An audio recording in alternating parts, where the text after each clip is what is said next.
अस्सलाम वालेकुम नाज़रीन, मैं हूँ आपकी मेज़बान अक्सर सलीम। तो आज का जो व्लॉग है वो बहुत ही हैरान कुन व्लॉग होने वाला है, क्योंकि जितने भी व्लॉग मैंने आज तक किए और ख़बरें पढ़ी हैं उनमें से ये कुछ चीज़ें जो हैं मुख्तलिफ हैं, अलग सी चीज़ है। एक ख़ातून को ऑनलाइन हरासा किया जाता है। ख़ातून काफ़ी परेशान थी कि ये हरासा करने वाला कौन है। ना ही उसने कभी घर से बाहर गई, ना ही उसने कभी किसी को फ़ोन नंबर दिया, ना ही कोई उसने कभी दोस्त बनाया। तो उसके लिए बहुत ही परेशानी का बाइस था कि ये मेरा फ़ोन नंबर बाहर गया कैसे। आखिरकार वो बंदा है कौन जो उसको वीडियोस भेज रहा है, तस्वीरें भेज रहा है, वॉइस नोट भेज रहा है और कॉल्स करके मुसलसल तंग कर रहा है, ब्लैकमेल कर रहा है कि मैंने तुम्हारी वीडियोस वायरल करनी है, पिक्चर्स वायरल करनी है। ऐसा कौन सा बंदा था जिसके पास उसकी तस्वीरें गई, उसके पास उसकी वीडियोस गई। ये वाक़या पेशावर का है, पेशावर की खातून है वो। और जब कि वो अपने घर वालों को, फैमिली को भी नहीं थी बता सकती कि मेरे साथ ये मामला आ रहा है, क्योंकि अगर वो अपनी फैमिली को बताती तो उन लोगों ने इस चीज़ पे उसको ब्लेम करना था कि ये तुम्हारा कोई दोस्त हो सकता है, तुमने अगर किसी को फ़ोन नंबर दिया नहीं तो ये सारी चीज़ें कैसे सामने आ रही हैं। तो ख़ातून का मौक़िफ़ ये है कि उसका कहना ये है कि जब मैं थक हार कर परेशान होकर इस बंदे के मैसेजेस से, तो मैंने अपनी एक दोस्त से मशवरा किया। उससे मैंने पूछा कि बहन, ये मेरे साथ चीज़ें हो रही हैं तो इसका हल कैसे निकाला जा सकता है। तो उसने उसको मशवरा दिया कि आप ना पुलिस में कंप्लेन करवाएं, हिम्मत करें और इसका हल कुछ ना कुछ निकाल सकते हैं हम।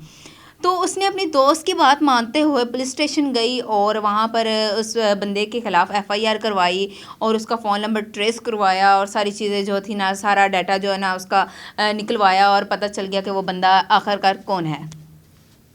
हैरान कुन तो बात ये है कि जब उसको पता चला कि ये बंदा कौन है, वो बहुत परेशानी वाली बात थी कि एक उसका साबिका शौहर था। उसका साबिका शौहर, जब पुलिस ने उसको बताया ना कि ये तुम्हारा तो साबिका शौहर है, उसने तलाक ले ली थी उससे और अब तलाक के बाद उससे ब्लैकमेल करना, उसकी पिक्चर्स वायरल करना और उसको वॉइस नोट भेजना, मुख्तलिफ फ़ोन नंबर चेंज करके उसको कॉल करना और मुसलसल तंग करना, परेशान करना। ज़ाहिर सी बात है, अगर इंसान इतना ब्लैकमेल हो रहा हो तो वो डिप्रेशन का शिकार हो जाता है। और ख़ातून के साथ भी कुछ ऐसे ही मामलात हो रहे थे, क्योंकि वो अपनी फैमिली के साथ भी बातें शेयर नहीं थी कर सकती, ऊपर से तलाकशुदा थी और उसके लिए ज़्यादा परेशानी का बायस बन गया था। कहीं घर वाले ये ना सोचे कि शायद इसकी ही गलती है और अपनी ही गलती की वजह से इसको तलाक हुई है। बाज़ औक़ात हमारा माशरा ही कुछ ऐसा है कि जब बेटियों को तलाक होती है, खुदारा अल्लाह किसी की भी बेटी के साथ ऐसा ना हो, तो अगर उसके साथ फिर बाद में ऐसा कुछ वाक़या हो जाए कि उसको ब्लैकमेलिंग वाला कोई सीन हो, तो घर वाले, बाहर वाले ये उसी ब्लेम करते हैं कि भाई ये आप ही की गलती है, आप ही का किसी के साथ रिलेशन होगा, आपका किसी के साथ तल्लक होगा, तभी ये सारी चीज़ें सामने आ रही हैं। आजकल ऐसे इंटरनेट में चीज़ें आ चुकी हुई हैं कि आप लोग फेक चीज़ें बनाकर मेरी वॉइस नोट उठाकर कोई भी किसी को भी मैसेज कर सकता है, कॉल कर सकता है, मेरी तस्वीर लेकर कुछ भी कर सकता है। एक बात बता रही हूँ, नेट का दौर इतना फास्ट है कि आपकी कोई भी एक्टिविटीज़ उठाकर कुछ भी, कोई भी कुछ भी कर सकता है।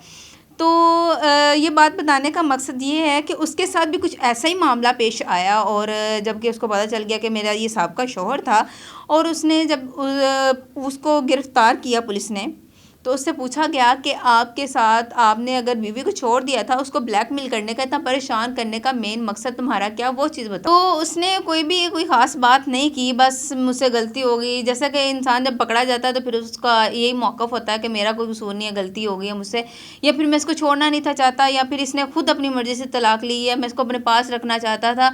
कुछ ऐसे की उसने बात, मनगढ़ी सी बात की और जिसको सुन के पुलिस भी हैरान हुई कि ये बंदा साइको तो नहीं है, पागल तो नहीं है कहीं। तो मामला कुछ इस तरीके से ही, अगर वो पागल होता भी तो उसने ये सारे मामला थोड़ी ना करने थे। शायद अभी कुछ डिटेल्स सामने नहीं आ रही कि मेन मामला क्या है, मसला क्या है। और देखा जाए तो ये सारी चीज़ यही समझ आ रही है कि शायद वो इसलिए कर रहा था कि वो उसको गिल्टी फील करवाना चाह रहा था कि तुमने मुझे छोड़ा है, या फिर उसके पेरेंट्स के सामने उसकी शर्मिंदगी का बाइस वो बने, शायद इसलिए ये सारी चीज़ें कर रहा था। मज़ीद अपडेट से आपको हम आगाह करते रहेंगे। इसी के साथ अपनी मेज़बान को दीजिए इजाज़त। अल्लाह ने